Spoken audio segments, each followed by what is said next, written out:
پیارے آقا علیہ السلام نے فرمایا ایک بندے کے انتقال کا وقت تھا، اس کے 3 دوست تھے. اس نے ایک کو بلایا اور کہا کہ تم میرا انتقال کا وقت ہے، تم میرے ساتھ کب تک رہو گے؟ تو اس شخص نے کہا کہ میں بس آپ کی روح نکلے گی اور میں الگ ہو جاؤں گا آپ سے، آپ ادھر انتقال فرمائیں گے اور میں آپ سے دور ہو جاؤں گا. دوسرا شخص دوسرے دوست کو بلایا کہ تم میرے ساتھ کب تک رہو گے؟ تو کہا جب آپ کی روح نکلے گی تو میں آپ کے ساتھ قبرستان تک چلوں گا اور آپ کو قبر میں دفنا کے پھر میں واپس آ جاؤں گا، آپ کے راستے الگ میرے راستے الگ. تیسرا دوست تھا، اس کو بلایا اس مرنے والے شخص نے کہ تم میرے ساتھ کیا کرو گے، میرا انتقال کا وقت قریب ہے. کہا میں تو آپ کے ساتھ قبر کے اندر بھی جاؤں گا اور قبر میں آپ کو راحت پہنچاؤں گا، آپ کو عذاب آنے لگا تو میں روک بنوں گا. اب نبی پاک علیہ السلام نے فرمایا بتاؤ کون سا بندہ دوست اچھا ہے جو مرنے کے بعد قبر میں بھی کام آئے؟ نبی پاک نے فرمایا پہلا وہ شخص یا پہلا وہ دوست جو مرتے ہی تعلق ختم کر دے گا، وہ پتہ ہے کیا ہے؟ فرمایا تمہارا مال.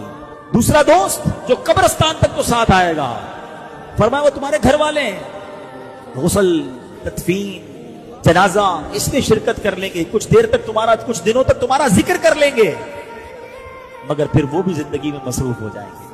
کسی اور کی بات کیوں کرتے ہو، اپنی کر لیتے ہیں نا، کسی اور کو چھوڑو. میرے والد والدہ کا، آپ میں سے کئیوں کے والد کا، والدہ کا، دادا دادی کا، نانا نانی کا انتقال ہوا، وہ بڑے دن بڑے تکلیف میں گزرے. اب کہاں یاد آتی ہے؟ کتنوں کو یاد آتی ہے؟ کب یاد آتی ہے؟ میں اور آپ بھی بھولی بسری داستان ہو جائیں گے. 2 4 6 دن 10 دن کو زیادہ مشہور آدمی ہوا تو سال 2 سال، بس پھر ختم. جناب دنیا رکتی نہیں کسی کے لیے.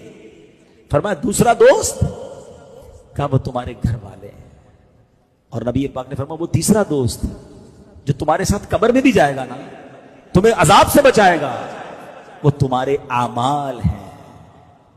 کیا خوبصورت مثال کے ذریعے بات سمجھائی ہے. بتاؤ فکر اب 3 چیزیں نا، پیسہ، فیملی اور اعمال.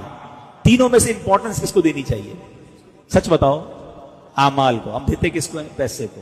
اور پھر فیملی کو. گھر والے ناراض نہ ہو جائیں. پیسے کماتے بھی بچوں کے نام پر ہی ہیں یار، بچوں کو، فیملی کو، ڈبل ڈیوٹیاں تو اوور ٹائم تو کوشش بھائی اگر جائز طریقے سے کما رہے تو ٹھیک ہے، مگر اعمال کیوں چھوڑ دیا؟ حرام میں کیوں پڑ گئے؟ نمازیں کیوں قضا ہو رہی ہیں؟ کیونکہ یہ تو قبر میں جانا تھا. کوئی